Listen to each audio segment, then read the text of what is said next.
finally escaped the watchful gaze of your keepers, have we? Don't react. You'll only draw attention to yourself. Just carry on as you are and listen. After you left with the Garlean lad, Lucia bade a few of us scouts follow you at a discreet distance. We observed you being led into the station, but decided against venturing inside. When you emerged sometime later, and we saw that the twins were sporting Magitech collars, it was clear what had taken place. Now, as quietly as you can, tell me everything.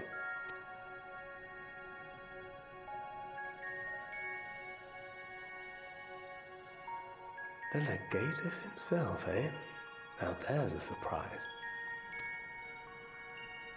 This is also the first I've heard of a plan to join forces with the 10th and storm the Tower of Babel. An interesting development, and perhaps the opportunity we've been waiting for. Our comrades back at the camp also received some rather promising news, but it's still too early to get our hopes up. For now, keeping yourselves out of harm's way comes before all else. Whatever demands the Garleans make, indulge them. With luck, this will all be over soon. Until then.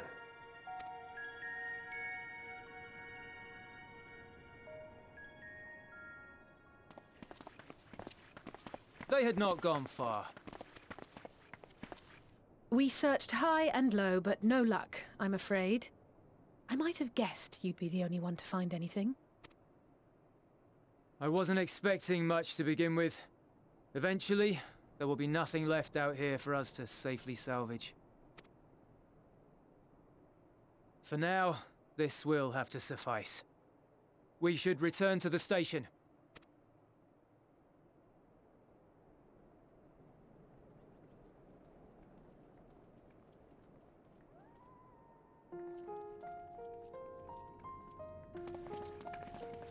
Ah, there you are. Heard you'd gone hunting for ceruleum above ground. Brought back a king's ransom? Hardly. But thanks to these three, we have enough to last a little while longer. Well, well. It's not at all as I was expecting, these ones. For savages, they seem positively docile.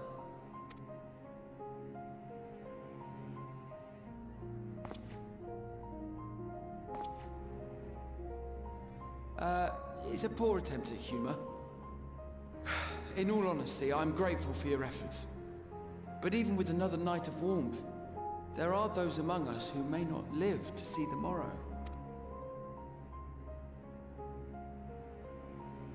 I trust your expedition was fruitful. Lord Quintus!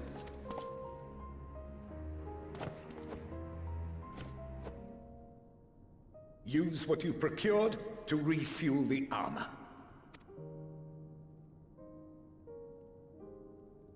But, sir, what about the heaters for the camp?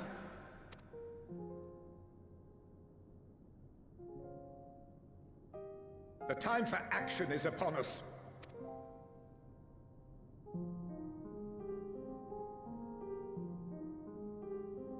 My men and I have matters to discuss. In the meantime, you are to wait here. Do not forget, you are being watched.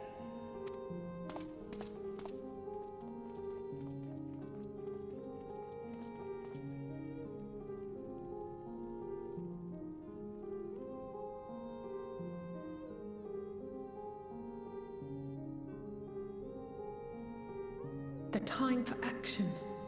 What did he mean by that?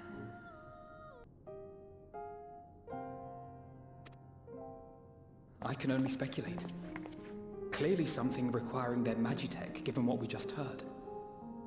Whether they plan to utilize it now, or after they join with the 10th, is another question.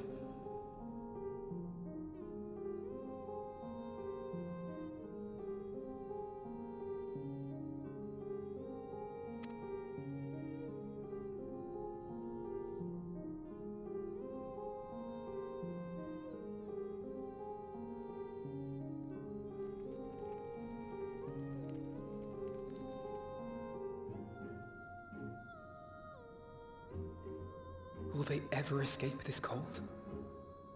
Return to and reclaim the idyllic spaces of which Eula spoke?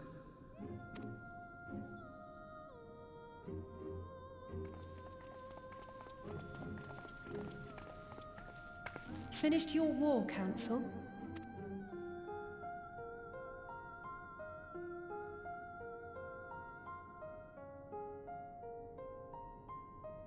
Alphino and Alizé are to stay here, as our prisoners. They will be released once your comrades have relinquished their supplies and withdrawn from Garlean soil. Until our terms are met, they will be detained at a separate location.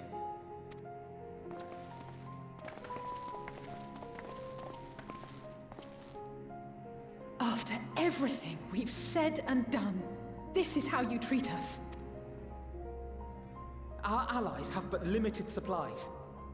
They may stave off cold and starvation for a short while, but what then?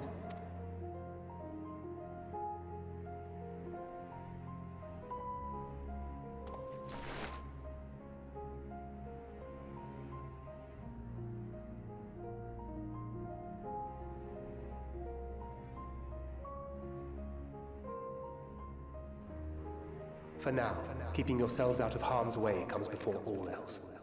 Whatever demands the Garleans make, indulge them.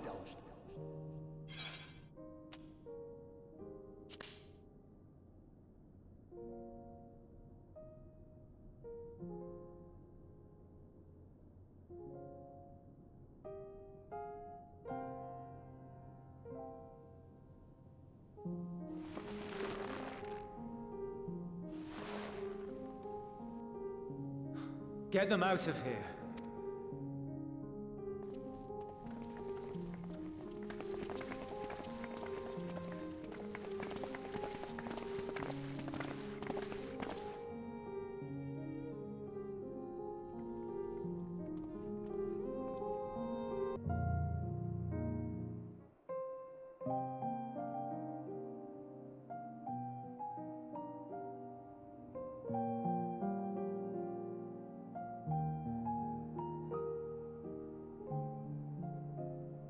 This is my home.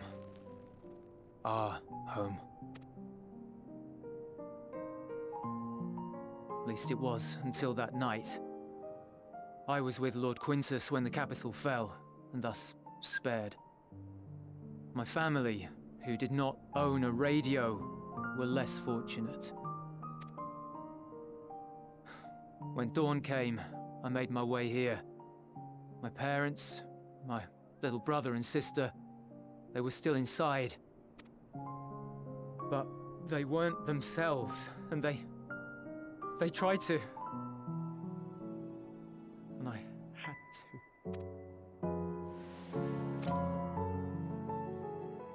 I'd promised to take them away from the capital that very morning, to somewhere safe, to hide until the fighting stopped. I promised.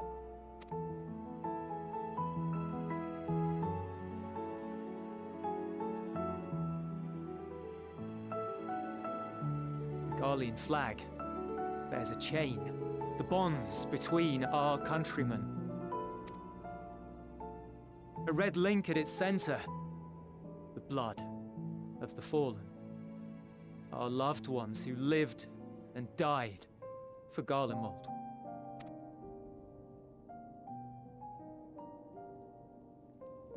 But if she too fell, who would be left to remember them and their sacrifice? What enduring proof would there be that they were ever here? If we had turned to your gods, would they have saved us?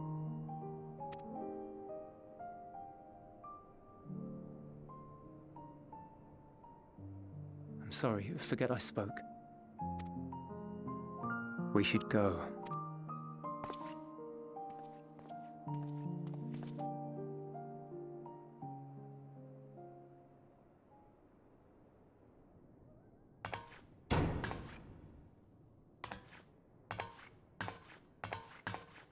It's no use. Believe me, I do not enjoy being here any more than you. But he wanted us to play along, so that is what we will do.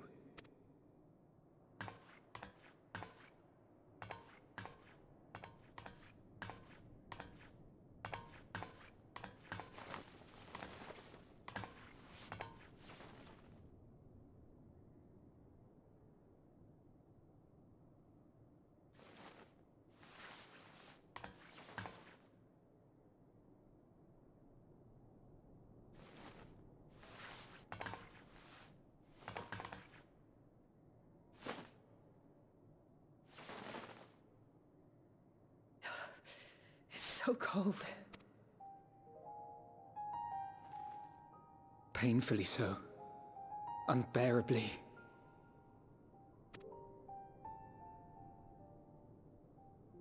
I've been thinking about what Quintus said.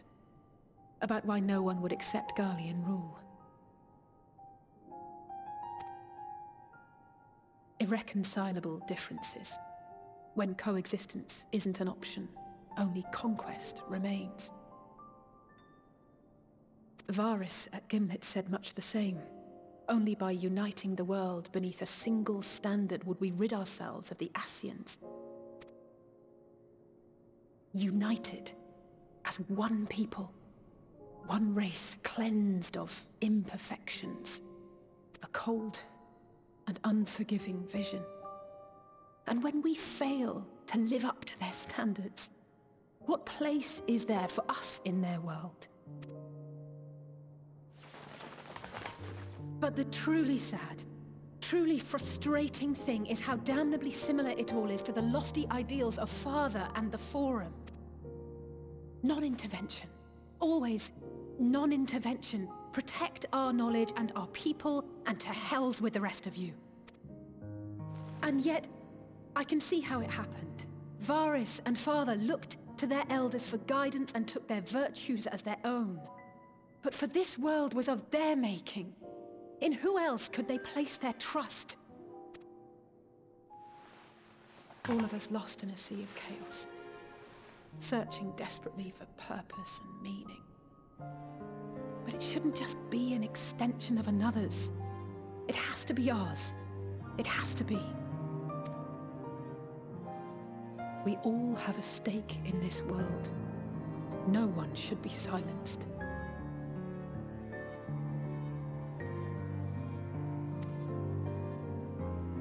I won't deny that we lack the experience of people such as Father or Quintus.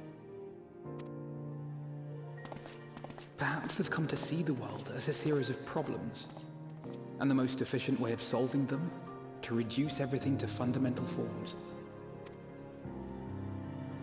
A stone is a stone, a cloud, a flower, no more than that.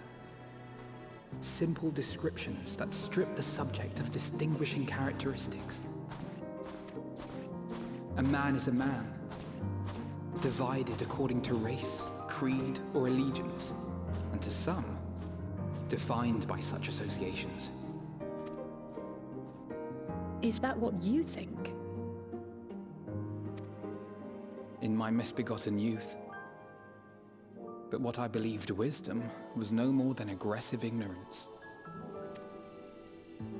I've since learned to look beyond the banners and the politics, to see people as individuals with their own hopes and dreams. As for my dream of building a better world, well, every day I'm reminded that it is far more complex than I had ever imagined. But it only spurs me onward, to find the wisdom and the strength to see it through to the very end.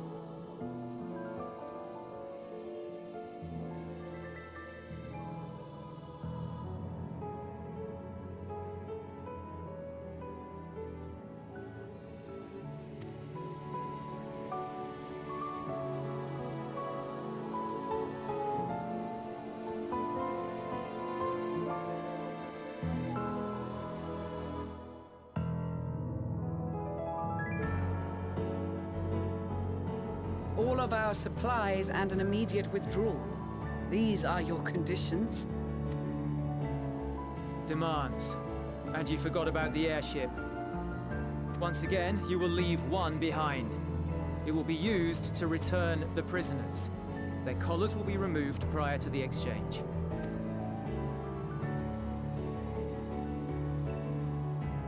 So in the end, not even Father's expertly worded rhetoric could deter you from your chosen course.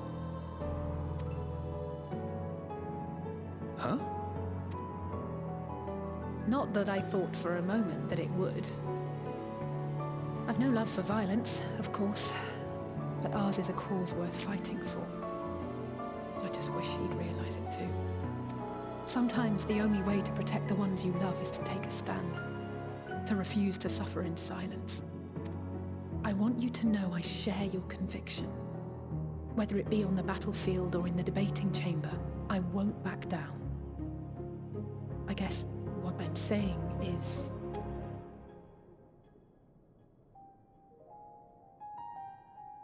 You've found your own reason to fight. Yes. Yes, I have. God's willing, there will come a day when we can finally lay down our arms, and there will be peace. But not until the Telophoroi have been defeated once and for all. And you, brother, will have a vital part to play. By your words and deeds, you'll lead the way. I pray I am up to the task. There'll always be naysayers. Those who think us fools for even trying. It's easy for learned elites to criticize earnest efforts and assert their moral superiority, all without offering alternatives. Not that their sophistry has ever wounded you. So stubborn and strong. Stronger than you even know.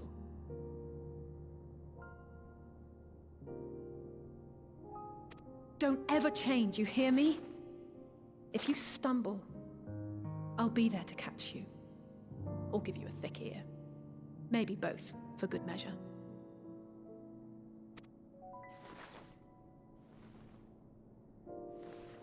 Thank you, Alice.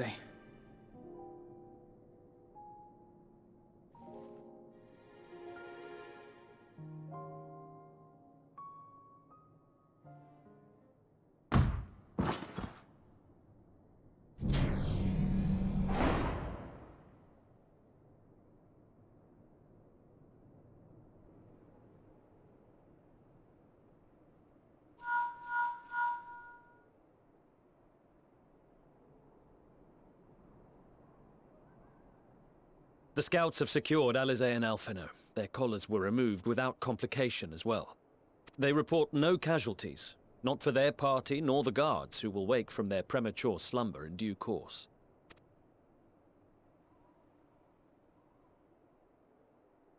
It would appear the situation has changed. I propose new terms. We have information that will be of great interest to Lord Quintus, and I wish to speak with him in person.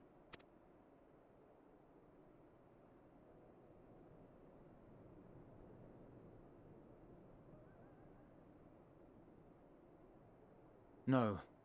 In the event you rejected our first proposal, we came prepared with a second.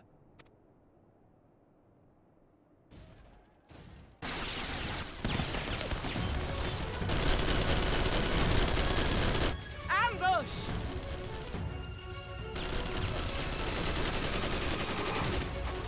More are coming! Make ready! We, the loyal soldiers of the First Legion, proud servants of Garlemald, of the fallen Emperor Varys, shall safeguard these lands from the barbarian hordes until our countrymen return!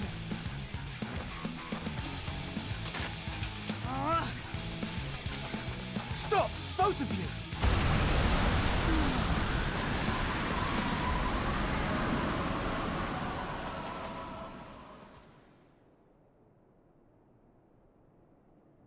This child may be the worst emissary I have ever seen.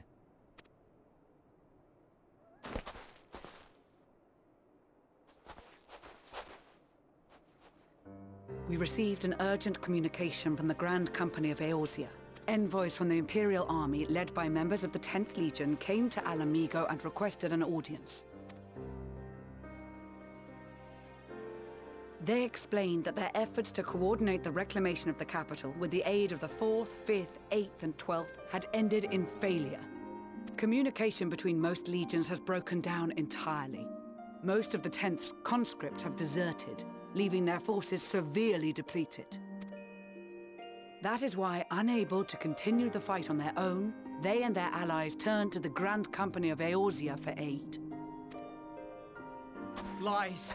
Every word. It is the truth, and I have not finished. The 10th has requested that we deliver a message to Lord Quintus. Have the ill stand down.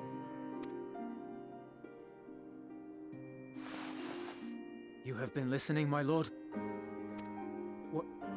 What are your orders?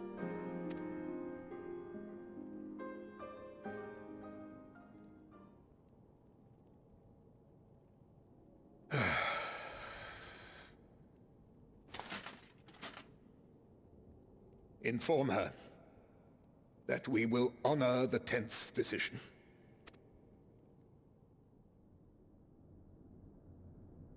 Bereft of hope, and now dignity.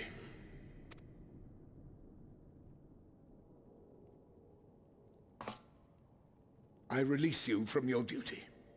All of you.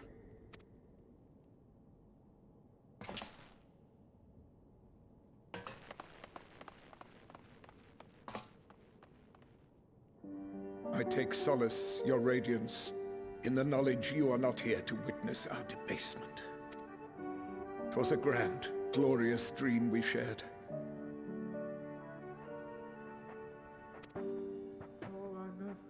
Of a world united, of peace and prosperity.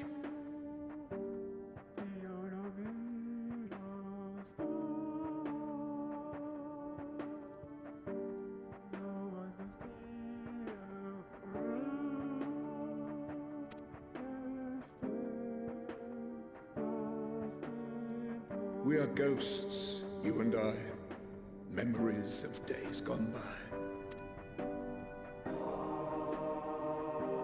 Bonds forged in blood that I will not see tarnished.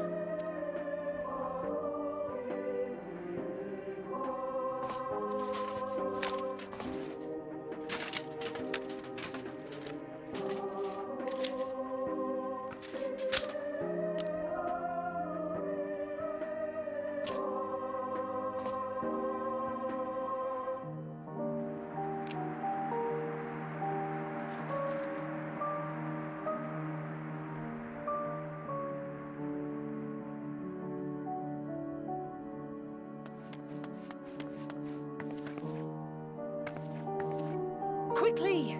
We have to reach the station before it's too late. If there is still a chance that Quintus will agree to a truce, we must take it. I just hope we get there before he and his men do something rash.